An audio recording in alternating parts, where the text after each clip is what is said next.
Hola, hola. ¿Cómo están? Buenas tardes en México, buenas noches en Argentina. Estoy esperando a que se conecte Fer, este maravilloso psicólogo Fernando Rubano. Está por conectarse. Ya se conectó Fer. Listo, Fer, ya te conectaste. Solicítame, Fer, para aceptarte. Listo.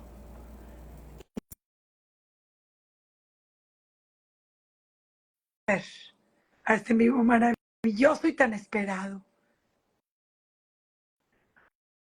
Fer, aceptar. Hola Hola, Vero, hola. ¿qué tal? ¿Cómo estás? ¿Cómo estás? Buenas noches en la Argentina. Buenas Bueno, tardes aquí en Monterrey. Todavía es de día. un saludo para México y bueno, una alegría estar con vos, Vero. Ay, la alegría es mía, Fer. Tan esperado este en vivo y tan deseado porque, bueno, para empezar tu trayectoria maravillosa, preséntate un poquito, Fer, para mis seguidores de acá de México y si quieres luego yo me presento para tus Dale, seguidores de allá de la dale, Argentina. dale. Bueno, yo hice toda una carrera docente desde hace muchos años y en un momento dado, dentro de esa experiencia docente, sentí la necesidad de ampliar en esos veintipico de años, de ampliarme, digamos, a lo que observaba, familias que traían a sus niños, temas que empezaban como a ponerse, digamos, en relieve, condiciones interesantes que empezaron a cambiar en un momento dado, que tuvieron que ver con entender que el cambio de la mujer había sido muy importante, que palabras como violencia empezaron a ser distintas a lo que eran hace 30 años. Eh, y empecé a notar, digamos, de que los sistemas familiares tenían, así como tenían problemas, tenían una riqueza extraordinaria para aprovecharla, para poder resolver aquellos problemas que venían precisamente de la historia de cada uno de los padres, del manejo de la relación con los hijos, y ahí empecé a estudiar. Después, una vez que me recibí, eh, un tiempo como psicoanalista, no como psicoanalista, digamos, como freudiano, psicoanalista no fui nunca. Ok, Hasta que llegó un momento que empecé a incursionar dentro de lo que era el hospital donde yo estaba trabajando, la terapia sistémica, y ahí me empecé a hacer, me formé como terapeuta sistémico. Y ok. después siguió docencia también, me gustó mucho conducir diplomados, lo sigo haciendo, así que bueno, hasta ahí es donde yo puedo resumir y, y te escucho a vos. Fíjate, algo que tenemos en común es que yo fui maestra durante 25 años y en base a las necesidades que yo iba viendo en mis alumnos, decidí prepararme más para estar apta para ayudarles a resolver sus asuntos emocionales. Fer, algo que me llamó mucho la atención de tu metodología y es de lo que quiero que hablemos hoy, es de el trauma por goteo. Mm, Es un término que me voló la cabeza cuando lo aprendí de ti, pero quiero que nos lo expliques desglosadito, porque sí. es algo que no nos damos cuenta y para cuando nos damos cuenta ya estamos traumados, ¿no? Sí, sí. Sí, Cuéntanos. de alguna manera, vos sabés que en en ciertos vínculos complicados, donde los mensajes no son claros, donde alguno de los integrantes de esa relación empieza como a observar angustia, confusión, como problemas de identidad, eh, cuando llegan a la terapia, llegan también desconociendo un poco lo que les está sucediendo, hablan de una relación, de un vínculo que ya traen hace mucho, y uno puede empezar a observar que dentro de esos vínculos, uno de ellos tiene un componente, te diría malicioso, a veces descalificador. Yo hablo de las 4D de la violencia, ¿no? Que son el descuido, la desconfirmación, la desvalorización, y hay otra más que anda por ahí. Fer, yo nunca había escuchado las 4Ds de la violencia. A ver, empecemos por ahí. ¿Qué? Yo Sí, nunca había escuchado esto. Nombré estas 4D en algún momento dado, y te digo hace mucho, por eso no me acordaba el cuarto, porque son las condiciones donde el acto de la violencia queda simulado, en estas 4 versiones de la violencia. El descuido es una de las condiciones que parecería, especialmente de los padres hacia los hijos, de padres por ahí que están despistados, como decimos acá, o están atentos a sus trabajos, pero el descuido en general, cuando genera, digamos, en la persona que es descuidada, genera una especie de incertidumbre, de vacío, de preguntas, porque todos necesitamos ser cuidados. Si estamos en una relación, necesitamos ser cuidados. Entonces imagínate que los niños que pueden percibir que los padres no están atentos, no le devuelven la mirada, no pueden leer adecuadamente las necesidades de ellos, los niños empiezan como a padecer el descuido. Pero bueno, está también la descalificación, y la desconfirmación, como yo te decía hace un rato, de las 4D. La desconfirmación es uno de los actos de violencia que genera más heridas. ¿Qué sería De hecho, la desconfirmación? ¿Qué sería? La desconfirmación es ese acto donde el otro no te confirma. A ver, No te ve como persona. te voy a poner un ejemplo que me acaba de pasar ahorita con mi mami, que amo a mi mami, pero cuando uno ya está trabajada no le afecta nada. Ahorita, hace 2 minutos, así vas a salir en el en vivo, con el pelo así de largo. Es que se te ve más bonito cortito. Y yo, mami, qué linda, pero sabes que todo el mundo me ha dicho que se me ve espectacular mi pelo largo. Gracias a Dios estoy trabajada y no me afecta. ¿Eso es desconfirmación o eso qué es? Sí, es una descalificación o una desvalorización, que son las otras dos. Yo te diría que la desconfirmación es mucho más violenta.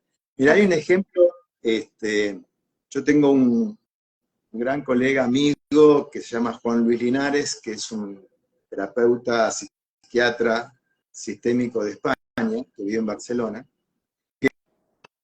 Hay un libro que se llama La Honorable Fachada, que ya sacó hace muchos años, donde él da un ejemplo, ¿no? Un padre con 2 hijos, donde está el predilecto y está el otro que por algún motivo el padre no percibe la necesidad de contactar, no le sale. Esa es desigualdad, esa sería la otra D, ¿no? Desigualdad. Eso es confirmación, espera que te cuento el ejemplo, porque el ejemplo que cuenta él dice que, bueno, entra su hijo, el hijo menor, no el predilecto, el padre está en el estudio, mientras está escribiendo, le cuenta cómo habían salido los partidos, no sé si te enteraste, bla, bla, bla. El chico se viene acercando y cuando el padre levanta la vista, el padre corta el relato. Es como que lo que tenía para transmitir, que viste que parece, digamos, como un acto poco importante, pero vos imaginate que para cualquier persona, este es un tramo por goteo. Son actos que de alguna manera no parecen ser violentos, no parecen evidentemente dañinos, pero sin embargo, estos tienen una gran violencia. De hecho, la mayoría de los jóvenes que han tenido brotes psicóticos tienen padres desconfirmantes. La enorme mayoría. O sea que la desconfirmación es realmente dañina, ¿no?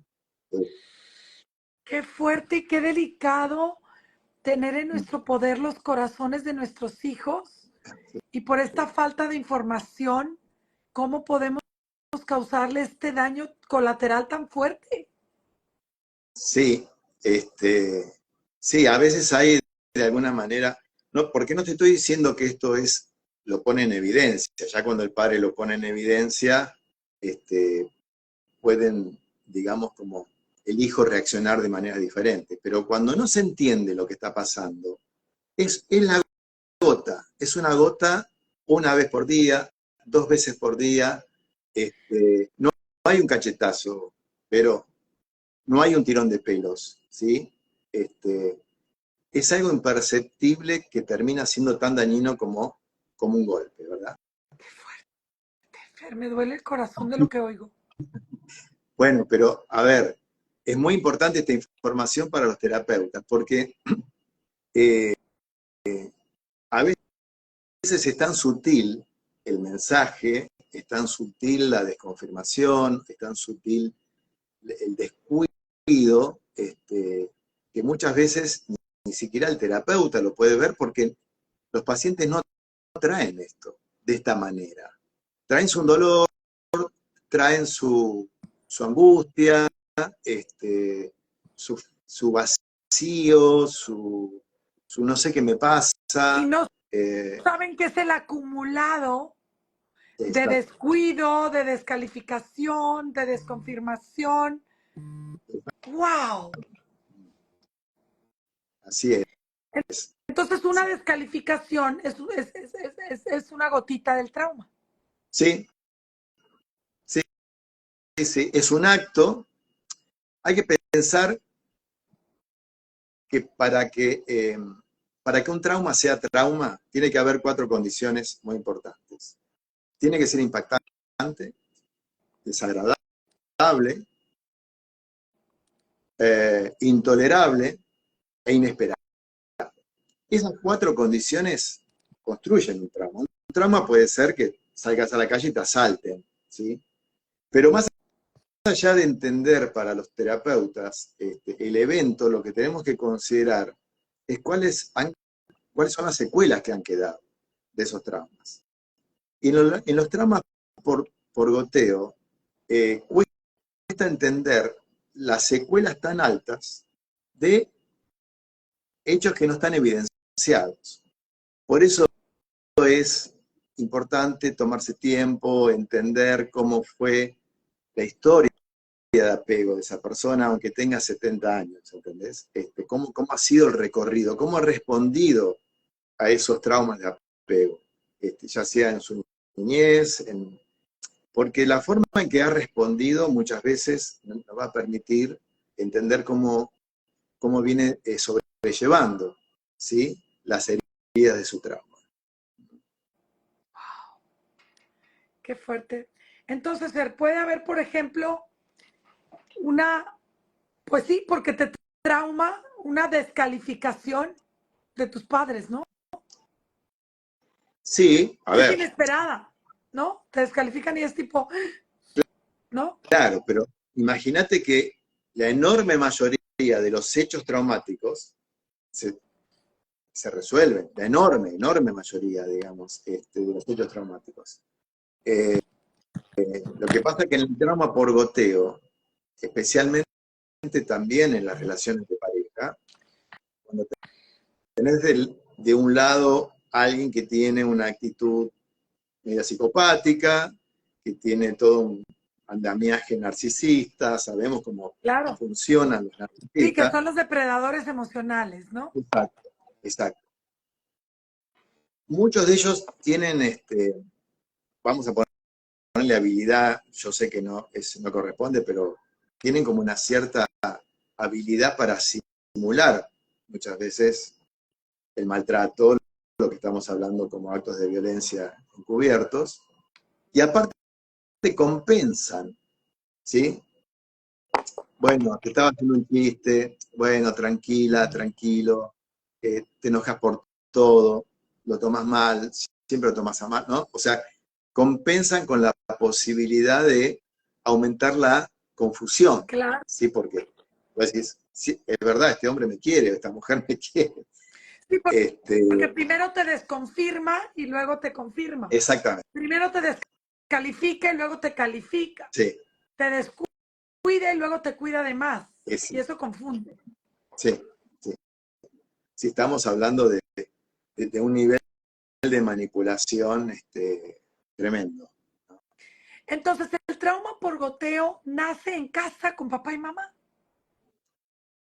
Mira, te diría que se le hace mucho más fácil a un niño que sufrió el trauma de apego, porque, bueno, los padres no tenían la capacidad de poder cubrirte, de poder leerte adecuadamente, como decía yo, de poder responder adecuadamente a tus necesidades. Y posiblemente dentro de ese tipo, digamos, de vínculo, existía también una pérdida de afectividad, ¿no? Que probablemente hacen que estos niños vayan como desarrollando esa capacidad de llamar la atención, de buscar precisamente ser aprobados. O sea, son niños que trabajan desde muy niños para ser queridos. Con lo cual, empiezan a lograr este mecanismo disociativo, que siempre digo, la gente que aprende. Disociarse es básicamente, es un mecanismo de Sí, supervivencia, es un es mecanismo un de instinto defensa. de supervivencia emocional donde te desconectas para protegerte y no sentir. Yo le llamo como instinto de supervivencia Sí, emocional. es así, que nos puede servir para ciertos momentos. Un chico que está en el medio de una guerra necesita tener esa capacidad como decimos acá, de cajonear la realidad, de meter adentro en algún lugar la realidad para poder ayudarnos a creer que las cosas van a cambiar. ¿Saber? Eso es un mecanismo lógico de defensa. Para esos chicos, cuando son adultos, les resulta mucho más fácil disociarse. Entonces, cuando aprendes a disociarte desde chico, la posibilidad de sentir lo que sentís y decir, no, pero esto no es así, porque también dice que me quiere, también hace esto, me regaló esto, me compró un pasaje al otro, ¿no? Es como que ante esa realidad que te hace muy difícil, los adultos también disociamos. Obvio, todos disociamos, ¿eh? Todos disociamos. Lo que pasa es que como mecanismo de defensa tiene un límite, porque los psicólogos sabemos que, y esto se lo digo a los colegas con los cuales trabajo, tenemos que saber y conocer los mecanismos de defensa de los pacientes. Porque un proceso medianamente sano, de un proyecto terapéutico medianamente sano y efectivo, es pasar de los mecanismos de defensa a los mecanismos de cuidado. Los mecanismos de cuidado es otra cosa. Claro. Es cuando la persona comienza a mirarse, cuando la persona comienza a decir que no, cuando la persona comienza a sentir que ahí no quiere estar, cuando la persona comienza a buscar lo conveniente para sí mismo y se aleja de esta necesidad de asistir al otro, de responderle a... Esto que dices de cuidarse, decir que no, decidir irse y buscar lo conveniente, ¿le llamas mecanismo de qué ver? No, yo lo llamo mecanismo de cuidado, es decir, reemplazamos los mecanismos de defensa, como por ejemplo la disociación. No es un reemplazo inmediato, estamos hablando de que hay todo un cambio que la persona va constituyendo cuando entiende que esos mecanismos de defensa los tiene que reconocer y no los quiere más en su vida, por todo el costo que le trae, ¿sí? Y los mecanismos de cuidado es el comienzo de emprender un proceso de amor hacia sí mismo muy profundo, tratando de abrazar los traumas, porque no hay forma que vos empieces a cuidarte realmente, si los traumas te siguen atrapando. Si vos querés huir de los traumas, si vos querés desesperadamente huir de los traumas. Entonces, esos mecanismos de cuidados, una vez que empieza a percibir la diferencia, son maravillosos, pero y creo que vos lo sabés perfectamente porque lo debes ver en tus pacientes cuando te dicen, empecé a hacer esto, me ocupé de esto, dije que no. En ese vínculo empecé a tomar distancia de la gente que no me hace bien. O sea, se nota el placer de esta gente que antes posiblemente estaba tratando desesperadamente de ser aceptado, de ser querido. Claro, claro, porque descubre la parte tóxica del entorno y deja uno de desvivirse o de querer ser aceptado por personas que no es que no te acepten, es que no aceptan a nadie por su, por su narcisismo o por su mente cerrada o por su forma de ser. Ahora, Fer, el trauma por goteo es invisible, Sí. no nos damos cuenta. Yo cuando te lo aprendí, sentí que es como esos pequeños estrujos al alma. Es como cuando te estrujan el alma, pero luego ya no pasa nada. Y luego otra vez te la estrujan. O sea, yo siento que ¿cuáles serían las características del trauma por goteo? ¿Cuáles serían las actitudes de una persona que te hace trauma por goteo? Si pudiéramos para poder distinguirlo, porque es invisible, por eso se llama trauma por goteo. O sea, yo para cuando me doy cuenta, yo cuando lo aprendí contigo, descubrí que estuve en una amistad de 2 años donde hubo trauma por goteo los 2 años. Contame el ejemplo ese. ¿Qué sentías? Sí, sí, ¿Cómo te sí, diste cuenta? porque fue poco a poco, haz de cuenta, es una muy amiga mía que poco a poco, yo soy muy yo, muy, ¿cómo te diré? Muy espontánea. Entonces, siempre he sido así. Y es que eres un poco ruidosa, habla más despacito. Y yo, ok, tienes razón, amiga. Y luego, ay, no seas tan intensa, bájale 3 rayitas. Tienes razón, amiga. Oye, como que ya ponte Botox, ¿no? Como que ya. Y yo, no, pues yo no uso Botox, pero así me siento bien. O sea, son como, Bueno, ese es y el a los ejemplo. dos, y cuando aprendí esto contigo, dije, a ver. Esto que yo he estado sin darme cuenta, porque no nos damos cuenta, porque son pequeñitos. O sea, te tratan muy bien todo el día Sí, y sí. es muy linda. Y luego te dice, para serte sincera, se te ven fatales las canas, pero te estoy siendo sincera, porque yo te quiero mucho. Claro, sí, sí. Quiero lo mejor para Claro. ti. Te ves fatal con esas canas. ¿Eso es trauma por goteo? Perfecto, perfecto. Vos sabés que suele pasar que son las amistades más significativas que te pueden mostrar esto, ¿no? Que te pueden llegar a decir, discúlpame, ¿por qué dejas que te traten así? O sea, ¿por qué eh, eso que te dijo me pareció inadecuado, ¿no? O sea, es la gente que está muy cerca la que puede a veces sí hacerlo visible. Porque cuando no te das cuenta estás tratando permanentemente de tolerar, porque eh, pensá que en estas historias disociativas, de tener historias de apegos inseguros, este, se suele tener una tolerancia mucho mayor que otras personas. Entonces, esa tolerancia que vos tenías con tu amiga, también permitía que tu amiga tuviera esa actitud. Quizás, si lo hubiese parado desde un comienzo, tendría, porque no todo el mundo Pero no lo notamos, utiliza, Fer, no lo notamos. sí, bueno, Por eso sí, se llama trauma por goteo. O sea, no te sí, das cuenta y empiezas a sentir este pequeño, porque no es lo mismo así que así, ¿no? Yo me totalmente. imagino que un trauma es una cachetada, Perfecto, pero perfecto tu trauma ejemplo. por goteo es, ay, amiga, Sí, es como sí. suavecito, de a Son gestos. poquito. Sí, Viste que hay gestos descalificatorios, eso. hay gente que permanentemente, yo tuve un caso como ese, donde él no decía nada, pero le hacía gestos descalificadores, gestos de, diría, de bajeza, ¿no? Como diciendo, eh,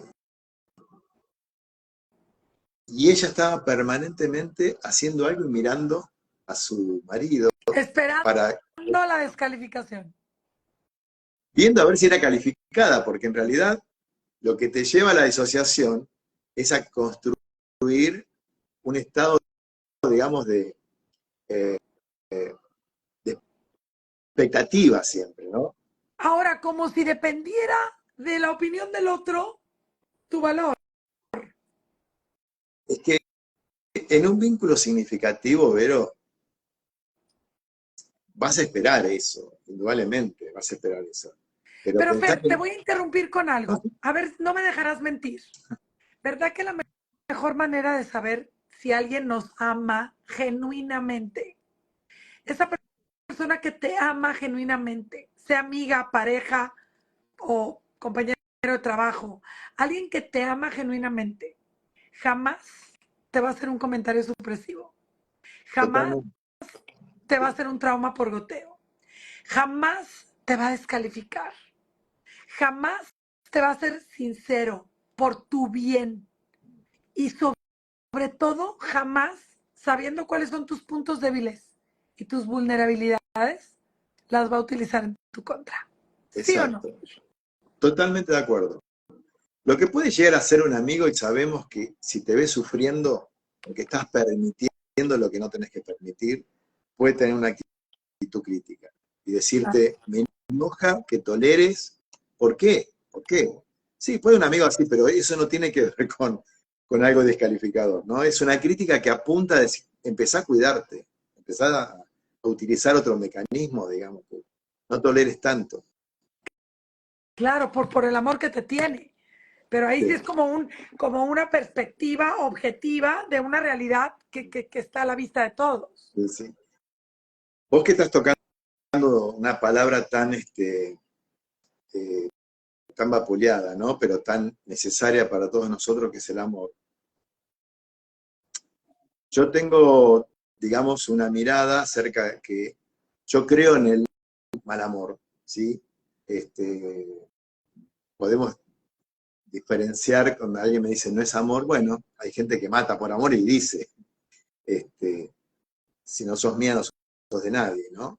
Pero hay muchas de estas relaciones que de alguna manera invocan el sentimiento amoroso, lo invocan, pero la realidad de que construir un buen amor necesita muchísimo de ese cuidado hacia sí mismo.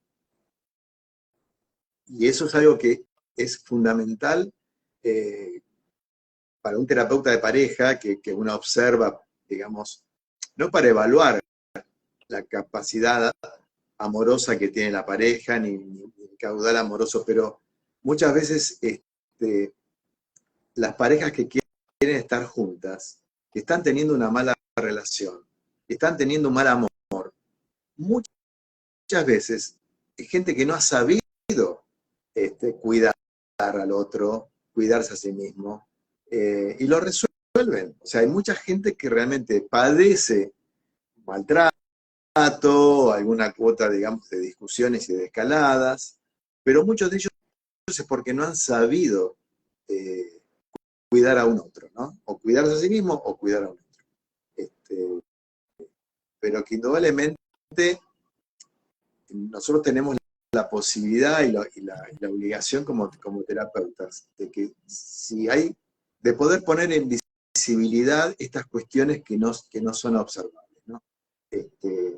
Junto con el paciente, no es que vas a obligarlo a ver lo que no quiere ver, Claro. ¿sí?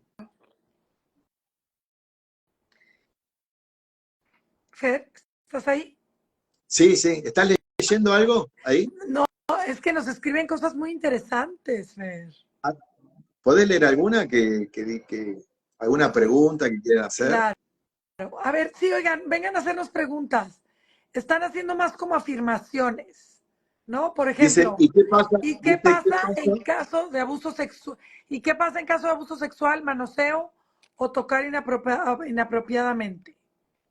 Bueno, estamos hablando de, digamos, de un nivel de violencia que es evidente, ¿no? Este, bajo estas circunstancias, una de las cuestiones más temidas es cuando los niños son abusados y pueden pasar dos cosas. O el niño queda atrapado en el temor a poder hablar, porque generalmente los abusadores que suelen estar dentro del sistema familiar amenazan a los niños o los convence que eso es un acto de cariño, lo que sea. Entonces no lo pueden comentar. Pero hay algo peor, que cuando los niños sienten que eso no está bien y lo comentan y le dicen, el abuelo le hace esto, tal cosa, y reciben una desconfirmación. No, el abuelo te quiere. No, no, esto no es, no te confundas, el abuelo te quiere, van a hablar con el abuelo, ¿no? Bueno, esas desconfirmaciones con los años no se olvidan más. O sea, Eso es más, yo creo que esto es más traumático que el acto traumático inicial. totalmente, totalmente. Si queda en la secuela, es porque lo intolerable es eso. Porque la mayoría de estos abusos en la niñez, no estamos hablando ya de un abuso mucho más violento, una cosa, digamos, muy forzada, sino que la mayoría de estos abusos, cuando los niños reciben el cuidado de los padres, la contención, la credibilidad de lo que está pasando, no quedan secuelas. Lo comentan, pero no quedan secuelas. Ahora, cuando pasa lo que estábamos hablando, es así lo que vos decís. Eso genera más secuela que el mismo abuso. Por supuesto, porque es la descalificación, desvalorización, invalidación de lo que le estás contando a tu mamá que te está haciendo el abuelo. O sea, ¿para dónde me voy si mi zona de refugio y de cuidado está nulificando mi trauma? Sí, sí, sí. Qué No tener fuerte. un apego seguro en la niñez eh, es complicado. Sí, sí, indudablemente, ¿no? No Sí, tener dónde recurrir. Si son tus padres claro. los que te niegan esa situación, o desmienten, o defienden al abuelo, pobre abuelo, ¿no? Estamos hablando. Y Pusimos el oye, ejemplo. fíjate que aquí en mi país hay mucho machismo, no sé en el tuyo, en Argentina, Sí, pero aquí hay muchos casos de personas que son abusadas y la mamá dice, no le podemos decir a tu papá porque va a matar a tu tío y lo van a meter a la cárcel a tu papá. O sea, imagínate que la mamá le dice a la hija que no le pueden decir al papá porque si no mata al tío y lo meten a la cárcel, al papá. O sea, entonces ahí el paciente se siente culpable de lo que le pasó. totalmente, totalmente. Vos sabés que eh, a mí me ha apasionado el, el significado de la amenaza en los seres humanos, de cómo tramitamos nosotros el factor amenazante desde muy chicos. Eh, y el factor amenazante es el factor más importante para generar malestar. Eh, yo hago trabajo hace muchos años donde evalúo de alguna manera las capacidades que tenemos los seres humanos para buscar bienestar. Sabemos que el bienestar es algo que no viene solo. El bienestar, digo, tiene dos o tres condiciones que son como esenciales para entender estoy en bienestar. Si uno está disfrutando, si uno siente paz, son sensaciones inconfundibles donde uno dice estoy viviendo esto. Pero siempre digo que si vos te encontrás en algún momento bajo situaciones de placer, de paz, porque algo hiciste para encontrar eso. El bienestar no viene solo nunca, jamás. Si te encontrás con un estado de bienestar, un evento de bienestar, es porque algo hiciste para llegar. Pero el malestar siempre viene solo. El malestar sí, y viene a través de una amenaza. Siempre es el factor amenazante el que te saca de Wow. ahí. Y en muchos casos de estas personas que han quedado, te diría, que han sufrido, digamos, maltratos, quedan con un nivel de sensibilidad muy alto ante ciertas amenazas. la amenaza de ser rechazados, la amenaza de no ser bien tratados, de no ser elegidos, porque ahí podemos describir esas secuelas de los traumas, ¿sí? Y es muy importante también visibilizar el factor amenazante. ¿Cuál es tu idea de amenazar? ¿Qué pensás cuando él hace tal gesto? ¿Qué te pasa a vos? Y ahí, indudablemente que nos ayuda, cuando podemos, digamos, como deconstruir el factor amenazante, nos ayuda mucho a entender de dónde viene. Y las habilidades para buscar el bienestar son totalmente distintas a las habilidades que necesitamos para poder ir como administrando las amenazas y bajando amenazas. Son habilidades diferentes. Indudablemente las tratamos en los espacios de terapia, ¿no? Pero tenemos que entender que muchos de estos traumas vinculares, vamos a llamarlos vinculares, ya sean los por goteo, porque en definitiva los niños tampoco pueden,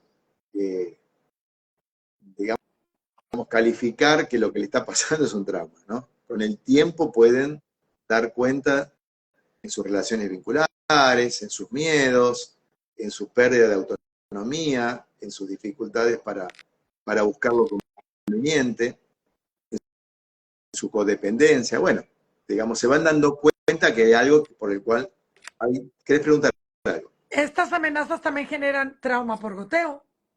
Totalmente. Si me están amenazando y amenazando y amenazando, le voy a decir a tu papá, ya viene no sé quién. Si no haces esto, voy a hacer. Esto también es trauma por goteo, entonces. Claro, sí, sí, Pero el absolutamente. trauma por goteo es silencioso y sigiloso. Absolutamente. Pero aparte de ser, es más fácil minimizar el trauma por goteo. Sí, ay, no pasa nada. Qué A exagerada. ver, el tipo violento lo va a hacer igual. Si te pega un cachetazo, va a ser igual. Por ahí vos le echás y al otro día viene con un ramo de flores, te dice perdoname, ¿viste? Trata de minimizar el acto de la violencia igual, pero es mucho más difícil minimizar un cachetazo y es mucho más fácil minimizar una descalificación. Es mucho más fácil. Entonces, esto perdura mucho en el tiempo, Vero. Claro. O sea, y aparte hay que entender que en algunas personalidades muy psicopáticas tienen un control sobre las personas con el tramo por goteo, es un recurso que dominan ampliamente a la persona y a la figura que tienen. O sea, es también un recurso de control, aunque te parezca mentira, si yo tengo a alguien que está en ese estado de confusión, ¿sí? La puedo hacer sentir una mierda, perdón, ¿no? Y a los 2 minutos le digo que es el amor de mi vida, indudablemente todo este movimiento que la persona recibe queda muy entrampada en ese estado confusional. Y en ese estado confusional, un manipulador, un controlador, te tiene totalmente a su merced. Entonces es muy difícil salir. Y más difícil Y también darse cuenta, ¿no? claro, y sí. A ver, te das cuenta, pero a su vez si no. Por otro lado me dijo después, me pedía disculpas, que fue sin querer, que es un chiste, que son cosas, que... ¿Entendés? El hecho de que sea tan fácil minimizar el hecho violento hace que con el tiempo esto se convierta, digamos, en un deterioro de tu personalidad, de lo que ves, no tenés muy claro lo que interpretás, te sentís confundida, decís, me parece que la loca soy yo, el loco soy yo, ¿no? Es como que el tramo por goteo realmente genera mucho más daño a veces en las personas que la violencia física, porque es muy difícil tolerar, aunque se tolere la violencia física, vos podés ir a hacer una denuncia. Me pegó, tengo marcado, ¿sí? Hay alguien que te va... Ahora, si vas a la policía le decís, mi marido me descalifica siempre, eh, me, me devalorizas, No lo ¿qué puedes te van a decir? decir en la No, policía, no eso no existe, vale. no existe, no existe. Por eso desde hace algunos años yo estoy trabajando con un grupo de abogadas donde Verónica, la doctora Verónica Alfieri, viene tratando en este modelo que tiene de abogacía colaborativa, muchas veces de poner en los juzgados estas condiciones de manipulación y de... Porque tienen que ser vistas. Alguien las tiene que ver. Ay, Porque cuando pues entonces una mujer, vives en un país primermundista. Esto aquí en México no creo que sea aplicable. no sé si no, ¿eh? Yo creo que algunos casos ya deben estar pasando, en Estados Unidos pasa, en Brasil pasa, en Uruguay pasa. A ver, es la forma en que pueda ser presentado, porque cuando llegan al juzgado estas mujeres, decime vos qué observa el juez, qué observa esa mujer. Sumisa, callada, temerosa, insegura. Exactamente. O la loca, porque se empezó a reaccionar, o sea, pensemos Ah, que llega, también. que llega una mujer ya explotada de impotencia, que ya pudo más o menos entender lo que le pasa, pero con un desgaste tan grande que es muy probable que cuando llegue a esa instancia no tenga un manejo, no pueda gestionar tantas heridas que se abren, porque ya se empiezan a abrir de forma encadenada. Descomunal. Sí, exactamente. Fer, ¿cómo podemos tratar el trauma por goteo? O sea, si yo descubrí que tengo este trauma por goteo de esta amiga que me fue descalificando despacito, suavecito y de repente dije yo, pero fíjate cómo el instinto también te hace empezar a sacarle la vuelta a esas personas. Cuando no son tu pareja y son amistades, dices, ay, no, no tengo ganas de ir. Como que tu instinto, tu sexto sentido te dice, no vayas, no vayas. Mirá, ¿Cómo en, curarnos? en la terapia de pareja, si vienen los dos a tratar de resolver, y vienen los dos a resolver, es muy fácil evidenciar este patrón cuando lo ponen en palabras. Al principio lo van a defender, al principio van a decir que no, pero el terapeuta puede poner en evidencia, mirá, si este gesto genera en, en la- en tu mujer o genera en tu marido dolor y angustia, ya está. Bueno, tenés que estar explicando tu gesto, que tu gesto no intenta eso. Si tu gesto genera eso, ya está. Ya está, ¿qué vuelta le vas a dar? Si vos cometés un acto, mira, yo tengo un caso de hace muchos años, que te lo digo brevemente, era una familia que vino a trabajar porque a la niña la habían encontrado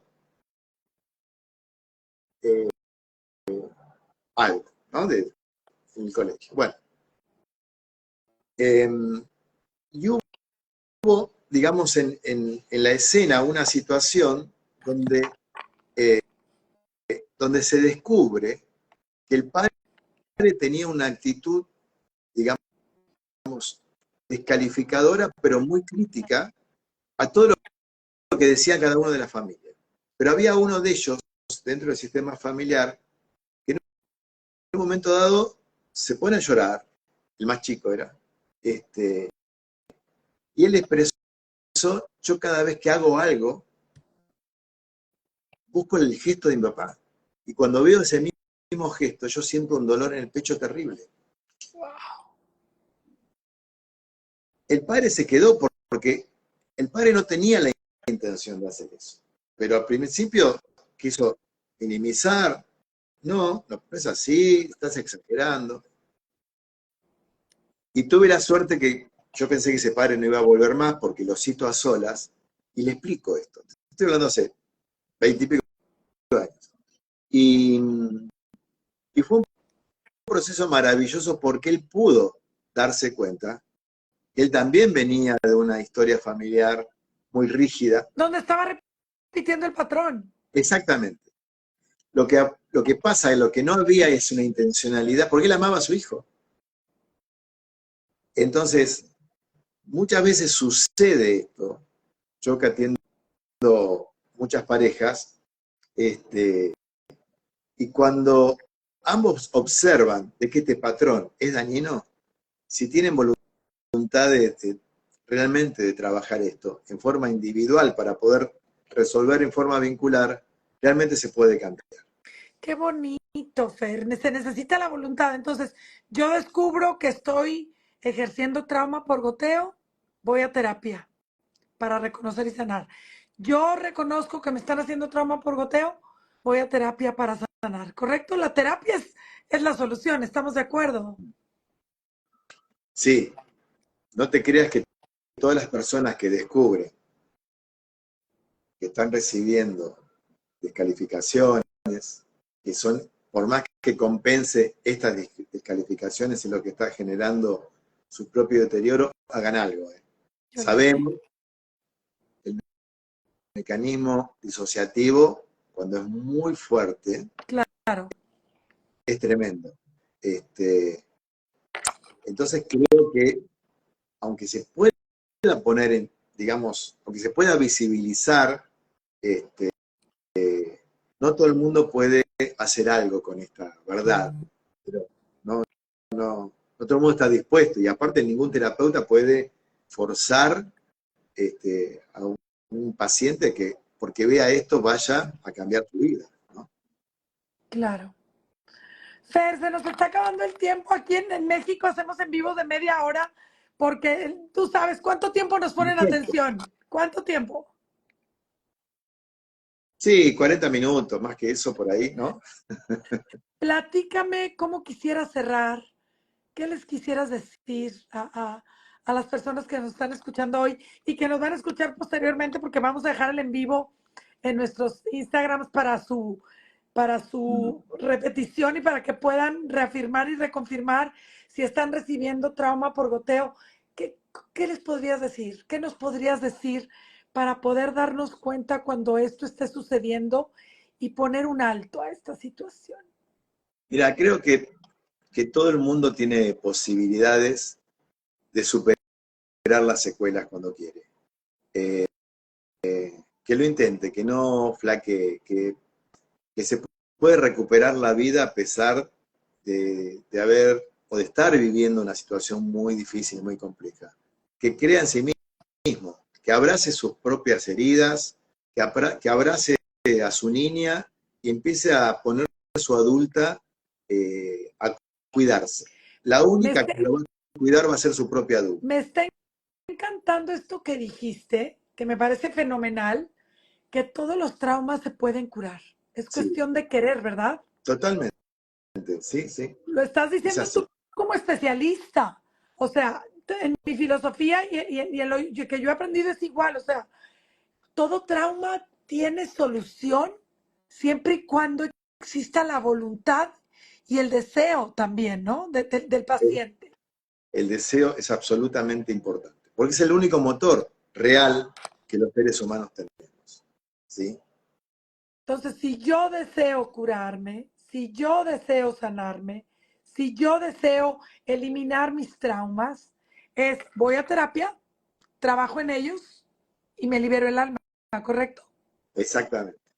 Y te vas Ay, alejando de la ilusión, porque por ejemplo, la ilusión es un tóxico que se da en las disociaciones. Cuando una persona se ilusiona porque no tolera la realidad. la Hay, ilusión es un tóxico a ver otra vez, wow, esto me está volando la cabeza. Esto es para otro en vivo. La ilusión, Kefer, la ilusión es como un tóxico que mantiene en vivo una mala relación. Porque cuando hay una diferencia, yo hago una diferencia siempre en lo que es el deseo y la ilusión. la ilusión, lo voy a apuntar, ¿eh? Dale. La ilusión es un tóxico que mantiene viva, ¿qué? Que mantiene una mala relación. Es un tóxico que de alguna manera hace que vos niegues la realidad. Wow, wow, wow. La ilusión es un tóxico que mantiene viva una mala relación. Dios Sí. mío. No, esto es para otro en vivo, Fer. Dale, dale. Buscamos otro día y nos encontramos para trabajar en este tema. Ahora para trabajar la ilusión tóxica. No, bueno, Fer, es que me vuelan la cabeza tus términos, Fer. Bueno, pero vamos a hablarlo. Vero, la pasé muy bien, divino el encuentro. Es fantástico la línea que tenemos de trabajo. Me encanta lo que estás haciendo. Veo tu Instagram y yo digo, Dios, esta mujer está 24 horas despierta. Oye, vamos a hacer algo, Fer, ¿eh? Sí. Vamos a hacer algo allá en Argentina Dale. y luego vamos a hacer algo aquí en México juntos. Ya lo habíamos platicado, pero Sí. lo quiero dejar aquí dicho a todo público. Y vamos a hacer algo juntos de lo que hace Fer, bueno, Fer Rubano es un extraordinario psicólogo allá en el otro lado de América, en Argentina, y yo acá en Monterrey lo que sé hacer, vamos a unir esfuerzos y vamos a hacer algo para que todas y todos quienes quieran sanar de manera radical se vengan con nosotros a estos proyectos que vamos a hacer juntos. Me encanta, me ¿Verdad, encanta, Fer? me encanta. Bueno, Vero, te mando un beso enorme, un saludo enorme a la gente que ha estado, un abrazo enorme a México, y nos hablamos en estos días. Nos hablamos en estos días, ahorita lo dejo en vivo y te pongo de colaboración para que también te aparezca a ti. Ah, dale, perfecto. Para que se Un quede beso grande. fijo en los dos Instagrams, ¿ok? Perfecto. Dale. Gracias y buenas noches, que ya son las 10 de la noche acá y apenas acaban de ser las 7. Que pases buenas noches, Fer, y gracias. Chao, Gracias por compartirnos tu sabiduría. No, Dios te bendiga. un placer y gracias a vos. Chao, Vero. Hasta luego. Bye, bye.